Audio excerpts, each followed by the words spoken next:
దేవుని వాక్యము మరలా చదువుదాం. లూకా సువార్త 11వ అధ్యాయము 5 నుండి 13 వచనాలు. చాలా జాగ్రత్తగా చదవండి.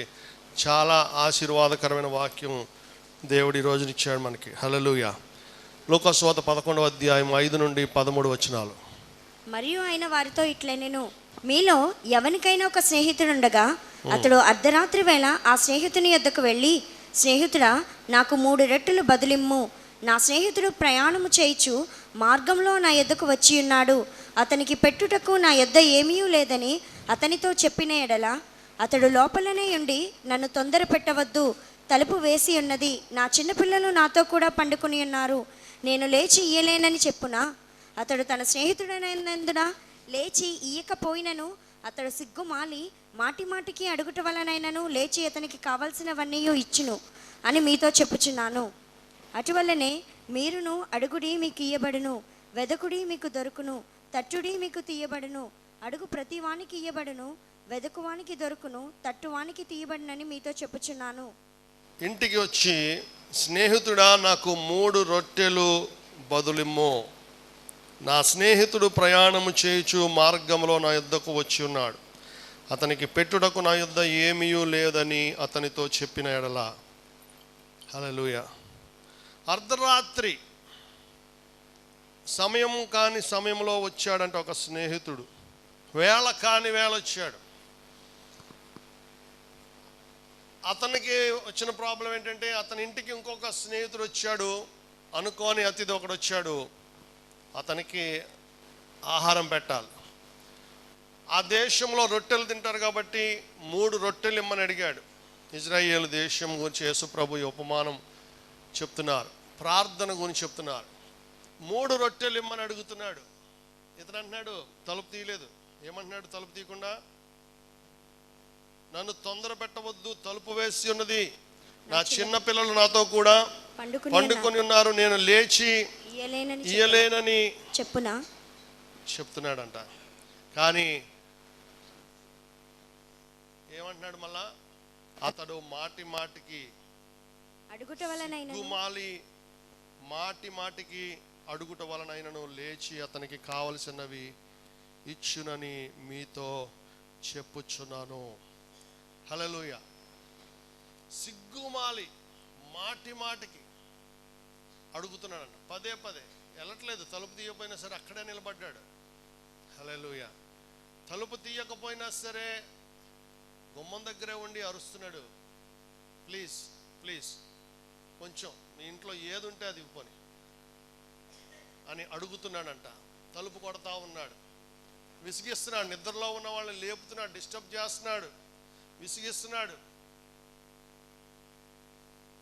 కాబట్టి ఇతడు పిల్లలు నిద్రపోతారని కాసేపు సాకులు చెప్పినా ఏం చేశాడు? తర్వాత లేచి, స్నేహితుడు కాబట్టి మాటి మాటికి అడుగుతున్నాడు కాబట్టి ఏం చేశాడు?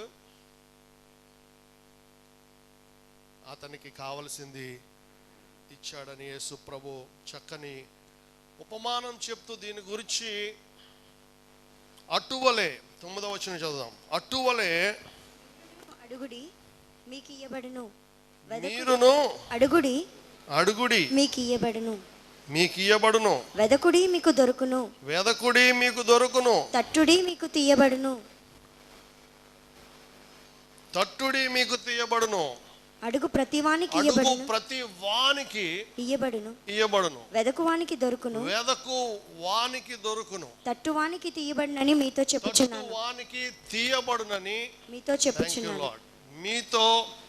చెప్పుచున్నాను. హల్లెలూయా. ఎలా అడగాలంటండి? సిగ్గుమాలి మాటికి సిగ్గుమాలి. అసలు మనం ఎక్కడ తగ్గం కదా. మరి యేసు ప్రభు ఏంటి ఇలా ఆజ్ఞాపిస్తున్నాడు? ఆర్డర్ ఇది, మీకు వీలైతే అడగండి అంటలా. ఎలా అడగాలంట మనం? అది వచ్చే వరకు, తలుపు తీసే వరకు, హల్లెలూయా, అవతల నుంచి రెస్పాన్స్ వచ్చే వరకు సిగ్గుపడకుండా అడగండి. ఎందుకంటే అతను స్నేహితుడే. తెలియనోడు తలుపు కొడితే తీస్తామా మనం? స్నేహితుడు కానివాడు అసలు వచ్చి మన తలుపు కొట్టగలడా అర్ధరాత్రి? ఆ చనువు ఉంటుందా? ఆ చనువు ఎవరికి ఉంటుందమ్మా? కాబట్టి ముందు ఈ విధమైన ప్రార్థన మీరు చేయాలంటే మీరు దేవునికి ఏమై ఉండాలి? మీరు ఫ్రెండ్ అయి ఉండాలి. యోహాను సువార్త 15వ అధ్యాయం 15వ వచనంలో మిమ్మల్ని నేను స్నేహితులని పిలుచుచున్నాను. నేను యజమానుడు, మీరు దాసులు ఇంతవరకు, కానీ ఇప్పటి నుంచి ఏమంటున్నాడు ఆయన? స్నేహితులు. మనం యేసు ప్రభు ద్వారా మనం దేవునికి స్నేహితులం అయిపోయాం. ఇప్పుడు దేవుడు మన స్నేహితుడు కాబట్టి దేవుని మనం తలుపు కట్టాలి. అడుగుడి మీకు ఇయ్యబడును, వెదకుడి మీకు దొరుకును, తట్టుడి మీకు. మాటి మాటికి అడుగుతున్నందుకు సిగ్గుమాలి, మాటి మాటికి అడుగుతున్నందుకు హల్లెలూయా తప్పకుండా ఇస్తాడు. ప్రియదేవుని బిడ్డ, ప్రార్థన ఎలా చేయాలి? మనం ఒక అంశం, మన ఇంట్లో ఒక జరగని కార్యం, ఒక గుదిబండ లాంటి సమస్య, ఒక ప్రెస్సింగ్ నీడ్, ఒక డెస్పరేట్ నీడ్, మనకు మనశ్శాంతి లేకుండా చేస్తుంది. హల్లెలూయా. దాని గురించి ఎలా ప్రార్థన చేయాలంటే మనం దేవునిని అది ఇచ్చే వరకు కూడా విసిగించి ప్రార్థన చేయాలి.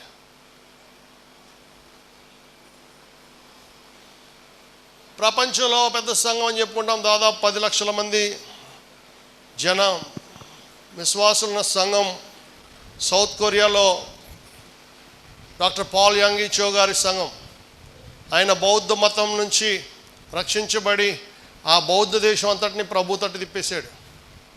హల్లెలూయా. పాల్ యాంగి చో గారు సంఘంలో ఒక ఆమెకు బ్రెయిన్ క్యాన్సర్ వచ్చిందంట. బ్రెయిన్ క్యాన్సర్, మెదడుకు క్యాన్సర్ వచ్చింది. ఆ క్యాన్సర్ ముదిరిపోయే కొలది తెలుసు కదా, స్టేజ్ 2 వరకు అయితే తగ్గుతుంది అంటారు, స్టేజ్ 3, 4 అయితే తగ్గదంటారు. ఆమె సివియర్ అయిపోతుంది క్యాన్సర్. ఆమెకు కంటి చూపు కూడా పోయింది, చెవుల వినికిడి కూడా పోయింది. ఎందుకంటే బ్రెయిన్ కాబట్టి అక్కడి నుంచి వచ్చే నరాలు పనిచేయడం మానేసాయి. గుడ్డిదైపోయింది, చెవిడిదైపోయింది, పైగా క్యాన్సర్తో చావుకు దగ్గరగా ఉంది. ఆవిడ దేవుడి దగ్గర ఒక దేవుడితో ఒక మాట చెప్పిందంట, దేవా నేను 1000 సార్లు పరలోక ప్రార్థన చెప్తాను, 1000 సార్లు పరలోక ప్రార్థన చెప్తానని మరణశయ్య మీద పడుకొని పరలోక ప్రార్థన చేస్తుందంట. బలం లేదు కానీ బలం తెచ్చుకొని 1000 సార్లు మొత్తం 8 గంటలు పట్టిందంట. పరలోక ప్రార్థన 1000 సార్లు చేయడానికి ఒక బలహీనురాలు ఎన్నిసార్లు పట్టింది? 8 గంటలు పట్టిందంట. 100 సార్లు అయింది, 200 సార్లు అయింది, 300 సార్లు అయింది, 400 సార్లు అయింది, ఏ ప్రయోజనం లేదు. 900 సార్లు అయింది, 999వ సారి అయింది, ఏ ప్రయోజనం లేదు. 1000వ సారి అవగానే ఆకాశ వాకిన్లు తెరిచాడు. ఆమె కళ్ళు తెరుచుకున్నాయి, చెవులు వింటున్నాయి. హల్లెలూయా. మరుసటి రోజు డాక్టర్లు ఆశ్చర్యపోయారు. క్యాన్సర్ టెస్ట్ చేసేటప్పటికి క్యాన్సర్ ట్రేస్ కూడా లేదు. హల్లెలూయా. 1000వ సారి ఖచ్చితంగా ఉండాలి. మనం దేవుడికి ఏది చెప్పామో అది చేసినప్పుడు దేవుడు కూడా మనం అడిగిన దాన్ని ఖచ్చితంగా. ఆవిడ ఈరోజు వరకు కూడా సంఘంలో సభ్యురాలుగా ఉందంటండి. హల్లెలూయా. ఆవిడ గురించి ఆయన ఒక ప్రసంగంలో చెప్తున్నాడు, 1000 సార్లు 999 సార్లు చేసినప్పుడు కూడా జరగలేదంట స్వస్థత. మనం కూడా దేవుడికి ఏదో ఇస్తామంటాం కానీ కొంచెం తగ్గించేస్తాం, అందుకే మనం పొందుకోలేకపోతున్నాం. నయమాన్ అనే కుష్ఠరోగి ఎలీషా ప్రవక్త చెప్పాడు, వెళ్ళి యోర్దాన్లో 7 సార్లు ములుగు, నీ స్వస్థత వస్తుందని చెప్పాడు. వెళ్ళాడు, ఒకసారి ములిగాడు రాలా, రెండోసారి ములిగాడు రాలా, 5వసారి 6వసారి మళ్ళా కుష్ఠరోగమే, 7వసారి మునిగేసరికి ఏమైంది? కాబట్టి దేవుని ఆజ్ఞలు మనం ఖచ్చితంగా పాటించాలి. హల్లెలూయా. మన పెదవుల గుండా ఏమి వెళ్ళిందో దాన్ని మనం నెరవేర్చినప్పుడు దేవుడు అద్భుతాలు చేస్తాడు. గొడ్రాలైన హన్నా మొక్కుకుంది, నాకు మగబిడ్డనిచ్చావంటే ఆ బిడ్డను నీ మందిరంలో విడిచిపెట్టేస్తా, జీవితాంతం మళ్ళీ ఎప్పుడు తీసుకెళ్ళను, నీ సేవకు ఇచ్చేస్తాను, ఇంకా పిల్లల్ని ఇచ్చాక ఇస్తాననలేదు. ఏమందో అది జరిగింది అంతే. దేవుడు వెంటనే ఆమెను గర్భవతిగా దీవించాడు, భార్యాభర్తల కలయికను ఆశీర్వదించాడు, మగబిడ్డనిచ్చాడు. మగబిడ్డ పాలు విడిచిన వెంటనే 3 సంవత్సరాలకు అనుకుంటా తీసుకుని వెళ్ళి ఏమైతే ఆమె నోటంట పలికిందో దాని ప్రకారము ఖచ్చితంగా అదే షిలోహు మందిరం ఎక్కడ మొక్కుకుందో, ఎక్కడ ఆశీర్వాదం ప్రారంభమైందో అక్కడ ఇవ్వాలి మనం. కొంతమంది ఇక్కడ పొందుకొని ఇంకెక్కడో ఇస్తూ ఉంటారు. ఏ షిలోహు మందిరంలో ఏలీ యాజకుడి దగ్గర పొందుకున్నారో అక్కడ ఆమె ఆ బిడ్డను పట్టుకెళ్ళి, పసిపిల్లోడండి, 3 ఏళ్ళు అంటే అంత ఉంటాడు, పసిపిల్లోడిని విడిచిపెట్టింది. మళ్ళా పిల్లలు పుడతారో లేదో ఆమెకు తెలియదు. దేవుని స్తోత్రం. ఖచ్చితంగా విడిచిపెట్టింది. కాబట్టి దేవుడు ఏం చేశాడు, ఆ బిడ్డను ఆ మొదటి రోజు నుంచే ఆ బిడ్డతో మాట్లాడేయటం మొదలుపెట్టాడు. దేవుడు పడుకున్నాడంట, ఆ ముసలాయన పక్కన పడుకున్నాడు, మందసం దగ్గర పడుకున్నాడు. మొదటి సమూయేలు గ్రంథం 3వ అధ్యాయంలో తర్వాత చదవండి. మొదటి రాత్రి పసిపిల్లవాడు అక్కడ నిద్రపోతుంటే ఆ అవతలేమో ముసలాయన యాజకుడు పడుకున్నాడు, మధ్యలో మందసం ఉంది. దేవుడు సమూయేలు సమూయేలు అని మొదటి రోజు నుంచే ఆయన్ను ప్రవక్తగా అభిషేకించుకుని వాడుకున్నాడు. చిన్న పిల్లవాడితో అద్భుతాలు జరిగించాడు. ఆ దేశం అంతా సమూయేలు ప్రవక్త దగ్గరికి వచ్చేసేదంట. సమూయేలు దగ్గరికి వచ్చి వాళ్ళ అవసరతలు చెప్పుకొని ఆయన చెప్పినవన్నీ కూడా ఖచ్చితంగా జరిగిపోయాయంట. హల్లెలూయా. ఎప్పుడైతే మనము మాట తప్పకుండా దేవుని సన్నిధిలో ఉంటామో అప్పుడు దేవుడు అద్భుతాలు మన జీవితంలో చేస్తాడు. దేవునికి మహిమ కలుగును గాక. ప్రియ దేవుని బిడ్డ, మాటి మాటికి మనం అడగాలి దేవుని. అదే లూకా సువార్త 18వ అధ్యాయంలోకి వెళ్దాం. లూకా సువార్త 18వ అధ్యాయంలో వారు విసుకక నిత్యము ప్రార్థన చేయుచుండవలెననుటకు ఆయన వారితో ఈ ఉపమానము చెప్పెను. దేవునికి భయపడకయు మనుషులను లక్ష్యపెట్టకయు నుండు ఒక న్యాయాధిపతి ఒక పట్టణంలో ఉండెను. ఆ పట్టణంలో ఒక విధవరాలు ఉండెను. ఆమె అతని యొద్దకు తరచుగా వచ్చి నా ప్రతివాదికిని నాకును న్యాయం తీర్చమని అడుగుచూ వచ్చెను గాని అతడు కొంతకాలము ఒప్పకపోయెను. తర్వాత అతడు నేను దేవునికి భయపడకయు మనుషులను లక్ష్యపెట్టకయు ఉండినను ఈ విధవరాలు నన్ను తొందరపెట్టుచున్నది గనుక ఆమె మాటి మాటికి వచ్చి గోజాడకుండానట్లు ఆమెకు న్యాయము తీర్తునని తనలో తాను అనుకునెను. మరియు ప్రభు ఇట్లనెను, అన్యాయస్తుడును ఆ న్యాయాధిపతి చెప్పిన మాట వినుడి. దేవుడు తాను ఏర్పరచుకునిన వారు దివారాత్రులు తన గురించి మొరపెట్టుకునిచుండగా వారికి న్యాయం తీర్చడా? ఆయన వారికి త్వరగా న్యాయం తీర్చును. వారి విషయమే కదా ఆయన దీర్ఘశాంతము. హల్లెలూయా, హల్లెలూయా, హల్లెలూయా. ప్రియ దేవుని బిడ్డ, ఒక ఊర్లో ఒక అన్యాయస్తుడైన న్యాయాధిపతి ఉన్నాడట. అన్యాయం చేసాడు, మంచోడు కాదు వాడు. ఒక్కొక్కరికి కర్మకాలు అటువంటి వాళ్ళు వస్తూ ఉంటారు నాయకులు. ఒక్కొక్క ఊర్లో మంచి నాయకులు వస్తారు, ఒక్కొక్క ఊర్లో దుర్మార్గులు ఉంటారు. ఆ ఊర్లో ఆ విధవరాలు ఉంది. అతడు దేవునికి భయపడడట, మనుషులను లెక్క చేయడు. కాబట్టి ఇంకెవరి మాట విండాడు. పోనీ ఎవరితోన్నా చెప్పిస్తే వింటాడా? ఆ టైప్ కూడా కాదు. కాబట్టి దేవుని భయం కూడా లేదు అసలు. దేవుని బిడ్డ, ఒక విధవరాలు ఉంది, ఆమెకు తన ప్రతివాదుతో గొడవ ఉంది, ఒక సమస్య ఉంది. ఆ గొడవ సెటిల్ చేసేవాడు ఆయన ఒక్కడే. ఇంకెవరు చెప్పినా విండో తన శత్రువు, తన విరోధి. కాబట్టి న్యాయం చేయమని అతను అడుగుతుంది, అతను పట్టించుకోవట్లా. ఎన్నిసార్లు వచ్చినా బహుశా కసురుకుంటూ ఉంటాడు కూడా. కానీ ఆమె మాటికి అయ్యా అయ్యా అయ్యా దయచూపోయా అని ఆమె అతన్ని బతిమాలుతుందంట. ఒక రోజున ఆయన అనుకున్నాడు, ఒక రోజున మంచి మూడ్లో ఉంటాడు. అంత చెడ్డోడికైనా మంచి మూడ్ ఉంటుంది కదా. హల్లెలూయా. ఏమన్నాడు? ఈ విధవరాలు నన్ను తొందర పెట్టుచున్నది గనుక ఆమె మాటికి వచ్చి గోజాడకుండానట్లు ఆమెకు న్యాయము తీర్తునని తనలో తాను అనుకొనెను. హల్లెలూయా. అంతే, అయిపోయింది. వెంటనే పిలిచాడు, సెటిల్మెంట్ చేసాడు. 5 నిమిషాల్లో ఈమెకు న్యాయం జరిగిపోయింది. ఆమెకు న్యాయం చేస్తాను. ప్రియదేవుని బిడ్డ, అతడు మంచివాడని కాదు, ఈమె మాటికి ఏం చేస్తుంది? అతన్ని విసిగిస్తుంది. హల్లెలూయా. అందుకనే మొదటి వచనంలో ఏమని ప్రారంభిస్తున్నాడు? విసుగక నిత్యము ప్రార్థన చేయం. ఒక చెడ్డవాడే మంచి పనులు చేస్తే మరి అందరికంటే మంచి దేవుడు మన దేవుడు. మరి ఆయన ఎంత గొప్ప కార్యాలు మన జీవితాల్లో చేస్తాడో ఒకసారి ఊహించుకుందాం, కంపేర్ చేసుకుందాం. ఒక చెడ్డవాడిని మనం అడిగితేనే ఇన్ని పనులు చేశాడు. మరి అందరికంటే మంచివాడు, అందరికంటే ప్రేమ గలవాడు, నా తండ్రి కంటే, నా తల్లి కంటే, నా భర్త కంటే, నా భార్య కంటే, నా బిడ్డల కంటే నన్ను ప్రేమించే దేవుడు నాకున్నాడు. హల్లెలూయా. మరి ఆయన ఇంకా ఎన్ని రెట్లు అడుగు వాటికంటే ఊహించువాడు, beyond what you ask and imagine, immeasurable, ఇన్ఫినిట్గా నిన్ను ఆశీర్వదించే దేవుడు నీ దేవుడు. ప్రియ దేవుని బిడ్డ, హల్లెలూయా. కాబట్టి మాటికి నువ్వు అడగాలంట దేవుణ్ణి. అప్పుడప్పుడు ప్రార్థన చేయటం కాదు, శుక్రవారం ప్రార్థన చేయటం కాదు, ఆదివారం బైబిల్ తీయటం కాదు. ఎలా ఉండాలి మన ప్రార్థన? మాటికి దేవునికి మన విన్నపములు, మనవులు చెప్పుకోవాలి. ప్రార్థన ఎప్పుడు చేయాలనేది పాత నిబంధనలో యూదులకు నియమాలు ఉన్నాయి, గంటలు ఉన్నాయి, ఒక టైం టేబుల్ ఉండేది. దావీదు అంటున్నాడు, దినమునకు 3 మార్లు నేను ప్రార్థన చేయించున్నాడు.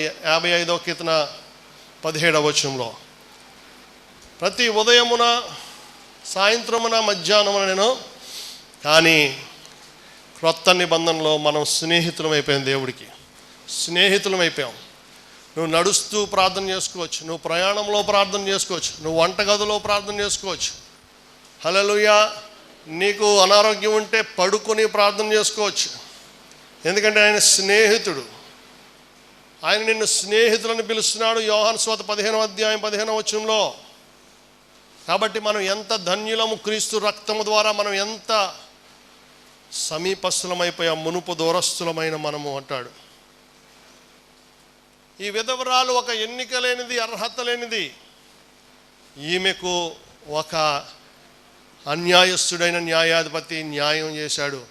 దాన్ని పోలుస్తూ 7వ వచనంలో ఏమంటున్నాడు చదువుదాం. మనం ఎలా ప్రార్థన చేయాలో చెప్తున్నాడు. దేవుడు తాను ఏర్పరచుకున్న వారు దివారాత్రులు తన గురించి మొర్ర పెట్టుకొనుచుండగా వారికి న్యాయము తీర్చడా. ఆయన వారికి త్వరగా న్యాయము తీర్చును. వారి విషయమే కదా ఆయన దీర్ఘశాంతము చూపుచున్నాడు. అందరికీ కాదండి, ఎవరికంట? తాను ఏర్పరచుకున్న వారికి, అనగా ఫ్రెండ్స్కి, సన్నిహితులకు. ఆయనకు టచ్లో ఉండాలి మనం. హల్లెలూయా. పాస్టర్ గారు చేస్తారులే, చీటీ రాసి వేయటం కాదు, మనం కూడా ప్రార్థన చేసుకోవాలి. తను ఏర్పరచుకున్న వారు దివారాత్రులు అంటే రాత్రింపగళ్ళు, 24 hours ప్రార్థన చేస్తుండగా వారికి న్యాయం తీర్చడా. ఏమంటున్నాడు? త్వరగా తీరుస్తాడంట. బయట వాళ్ళకి కాదు, ముందు మనకి. ఎవరైతే ఆయనకు సమీపంగా ఉంటారో వారికి ఆయన త్వరగా న్యాయము తీర్చును. వారి విషయమే కదా ఆయన దీర్ఘశాంతము చూపుచున్నాడని మీతో చెప్పుచున్నాను. హల్లెలూయా. కాబట్టి మన ప్రార్థన ఎలా ఉండాలంటే పట్టుదల కలిగి ఉండాలి. పట్టుదల. రోమా 12:12 చదువుదాం. రోమా పత్రిక 12వ అధ్యాయం 12వ వచనం. నిరీక్షణ గలవారై సంతోషించుచు, శ్రమయందు ఓర్పు గలవారై, ప్రార్థనయందు పట్టుదల కలిగి ఉండుడి. హల్లెలూయా. ప్రార్థనయందు పట్టుదల కలిగి ఉండుడి. పట్టుదల కలిగి ఉండాలి. దేవుని స్తోత్రం. ఒక అబ్బాయి అన్నాడంటే ఇంటికి వచ్చాక, మమ్మీ బట్టతలు ఉంటే గొప్పలు అవుతారంట కదా అన్నాడట. ఆవిడ అందంట, బట్టతల కాదురా. ఎవరు చెప్పారంటే మా మాస్టర్ చెప్పారు, ఆయనకి బట్టతల ఉందండి. బట్టతల కాదురా, పట్టుదల అని ఉంటాడు ఆయన అన్నాడు. హల్లెలూయా. పట్టుదల కలిగిన వాళ్ళు గొప్ప వాళ్ళు అవుతారు. ప్రార్థనలో ఎలా ఉండాలి మనం? పట్టు వదలని విశ్వాసవీరుడిగా ఉండాలి మనం. పట్టు వదలని విశ్వాసవీరుడు.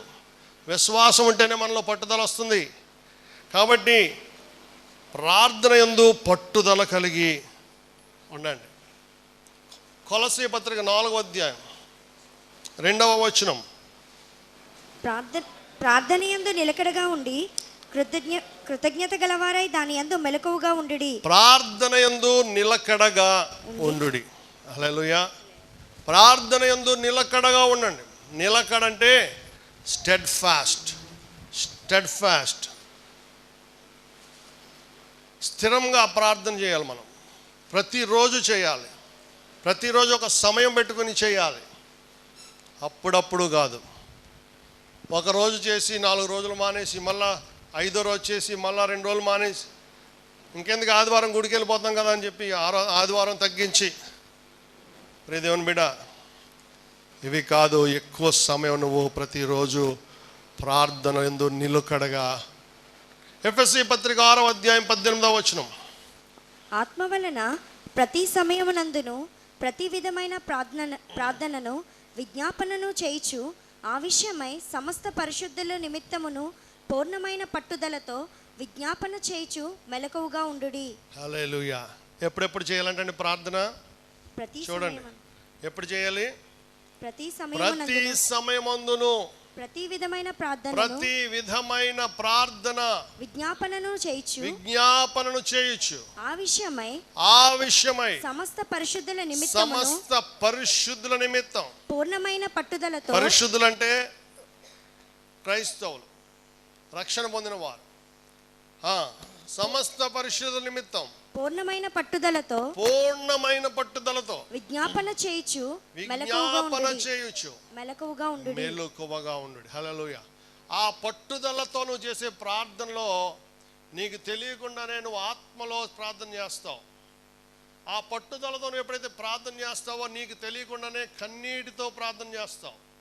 ఆ పట్టుదలతో నువ్వు ఎప్పుడైతే ప్రార్థన చేస్తావో నీకు తెలియకుండానే మూల్గులతో భాషలతో ప్రార్థన చేస్తావు. పట్టుదల ఏమైనా సరే జవాబు పొందుకోవాలి. ఒకే అంశం. హల్లెలూయా. పాల్ యంగ్ చో గారు, ఆయనకు కిడ్నీ సమస్య ఉండేదంట. ఆయనకి చాలా సంవత్సరాలు బతికాడు. ఆయన 40 ఏళ్ళు ఎంతో అదే సమస్యతో బాధపడేవాడంట. ఆయన మాటికి బాత్రూమ్కి వెళ్ళాల్సి వచ్చేదంట. మీటింగ్లకు వెళ్ళినప్పుడు కూడా బాత్రూమ్ ఎక్కడుందని వెతుక్కొని పాపం చాలా ఇబ్బందులు పడేవాడంట. ఆయన ప్రార్థన చేస్తే ఎంతోమంది, 100ల మంది, లక్షల మంది స్వస్థతలు జరుగుతున్నాయి, కానీ ఆయనకి రావట్లేదు ఆ స్వస్థత. ఒక రోజున ఎవరు అడిగితే నా శరీరంలో ముళ్ళు అంతేనండి, దేవుడు తీయట్లేదు అన్నాడు. అలా కాదు. ఒక రోజున ప్రార్థన చేసుకోవడం మొదలుపెట్టాడు. ఒక రాత్రి అంతా ప్రార్థన చేసుకుని నిద్రపోయేటప్పుడు 5 సార్లు లేచి బాత్రూమ్కి వెళ్ళేవాడంట ఆయన. 5 సార్లు. తెల్లారే లోపల ఇంక నిద్ర ఏం పడుతుంది? అటువంటి అనారోగ్యంతో ఉన్న వ్యక్తి, దైవజనుడు, ఆ ఒక్క ప్రార్థన చేయడం మొదలుపెట్టాడు. మిగతా విషయాలు కాదు. ఏం చేశాడు? స్వస్థత కోసం మాత్రమే ఒకే పాయింట్ పట్టుకుని మాటికి ఆ విధవరాలని జ్ఞాపకం చేసుకున్నాడు. హల్లెలూయా. ఏ అర్ధరాత్రి వెళ్ళి తలుపు కొట్టిన స్నేహితుడిని జ్ఞాపకం చేసుకున్నాడు. అర్ధరాత్రి వెళ్ళి మాటికి విసిగిచ్చాడు. సిగ్గులేదు, సిగ్గుమాలిన వాడు, సిగ్గుమాలి అడుగుతున్నాడు. అంతవరకు చాలా అందమైన ప్రార్థనలు చేశాను నేను. చాలామంది గురించి ప్రార్థన చేశాను, వాక్యాలు ఎత్తి ప్రార్థన చేశాను. హల్లెలూయా. మంచి భాష వాడి మంచి రిఫరెన్స్లు చెప్తూ ప్రార్థన చేశాను. కానీ ఆయన ఇచ్చిన సాక్ష్యం ఏంటంటే, ఆ ఒక్క రాత్రి నేను దేవునితో పెనుగులాడాను, అది తీసేయమని. హల్లెలూయా. దేవునితో పెనుగులాడాడు. ఆ వ్యాధి కోసం ఒకటే ప్రార్థన చేశాడు, ఇంకేమీ చేయలేదు. దేవుని స్తోత్రం. తెల్లవారేసరికి సంపూర్ణ స్వస్థత. ఆ రాత్రి ఆయన కల వచ్చిందంట. రాత్రి కలలో దేవుడు చెప్పాడంట, దేవుడు ఒక కిడ్నీ పట్టుకొచ్చాడంట. కిడ్నీ పట్టుకొచ్చి, ఇదిగో నీకు కొత్త కిడ్నీ పెడతానని చెప్పి కొత్త కిడ్నీ పెట్టేశాడు. దేవుని స్తోత్రం. పొద్దున్న లేచాక అనారోగ్యం పోయింది, బలహీనత పోయింది. హాస్పిటల్కి వెళ్ళి చెకప్ చేసుకుంటే బ్రాండ్ న్యూ కిడ్నీ. దేవుని స్తోత్రం, కొత్త కిడ్నీ. దేవుని మీద పట్టుదల కలిగి నువ్వు ప్రార్థన చేయి. ఈరోజు నిన్ను ఏ సమస్య బాధిస్తుందో, అప్పుల్లో ఉన్నావా నువ్వు, కుటుంబంలో ఎవరైనా సరే నీకు భయం కలిగిస్తున్నారా, మనుషుల్లో ఎవరైనా భయం కలిగిస్తున్నారా, నీకేదైనా గుదిబండలాగా ఉందా, దానికోసం మాటికి ఏం చేయాలి, నువ్వు తట్టాలి.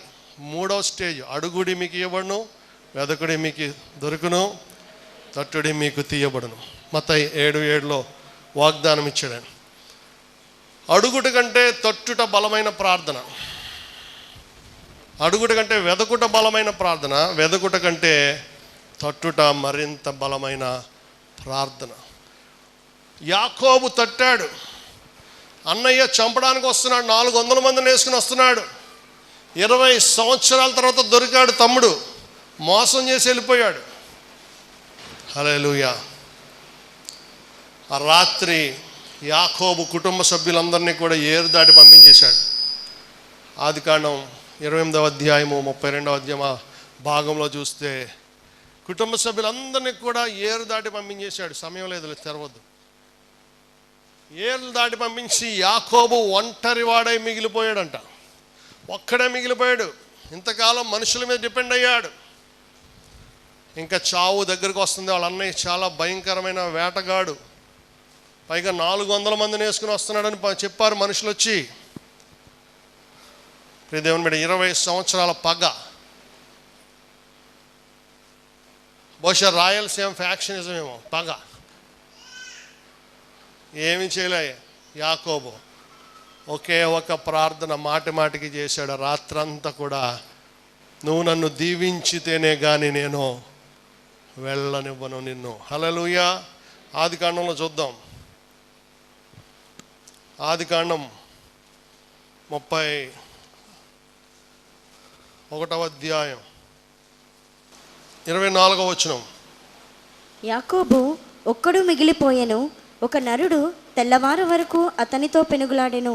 తాను అతని గెలవకుండుట చూచి తొడగూటి మీద అతనిని కొట్టెను.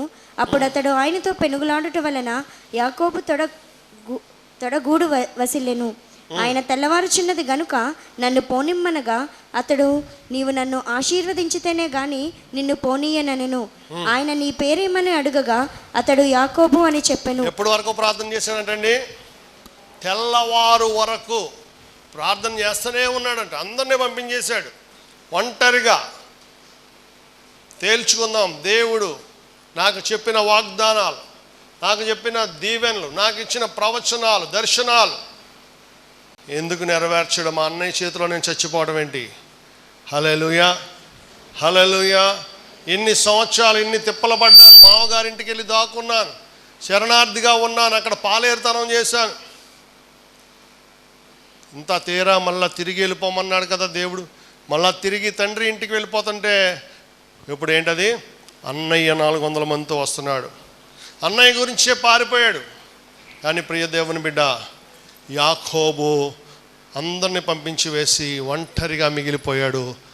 రాత్రి దేవునితో పెనుగులాడాడు. పెనుగులాడటం అంటే రెజ్లింగ్ చూస్తారు కదా మీరు టీవీలో, WWF కుస్తీ పట్లు. దేవునితో కుస్తీ పట్లు పట్టాడంటండి. దేవుని పట్టుకుని పెనుగులాడాడంట. దేవదూతతో పెనుగులాడాడు. యేసయ్య వచ్చాడని కొంతమంది భక్తులు చెప్తారు. యేసయ్యతో పెనుగులాడాడు.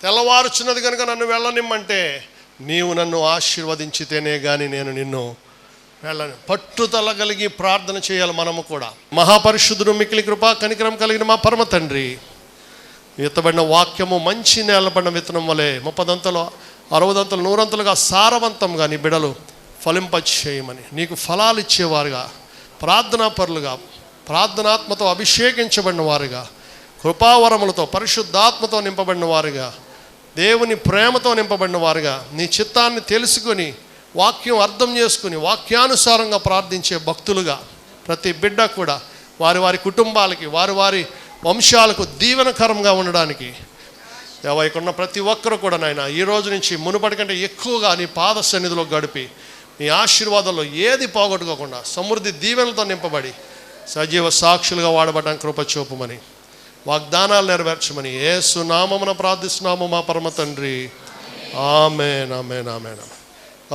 భాషలతో దేవదూతల భాషలతో మాటలాడినను, ప్రార్థించినను, ప్రేమ లేని వానివైతే ఫలితము లేదు. ప్రేమనే ఆత్మఫలం ఫలింపుము నీవు. ప్రేమ లేని వానివైతే ఫలితము లేదు. ప్రేమనే ఆత్మఫలం ఫలింపుము నీవు. మనుషుల భాషలతో దేవదూతల భాషలతో ఆటలాడినను, ప్రార్థించినను.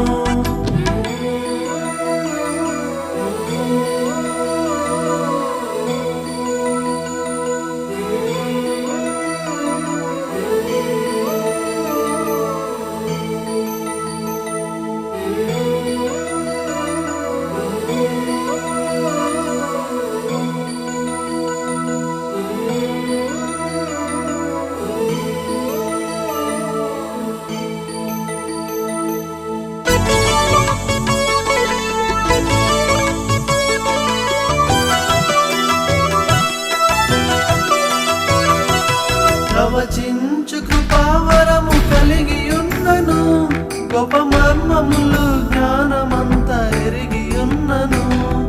ప్రవచించు కృపావరము కలిగి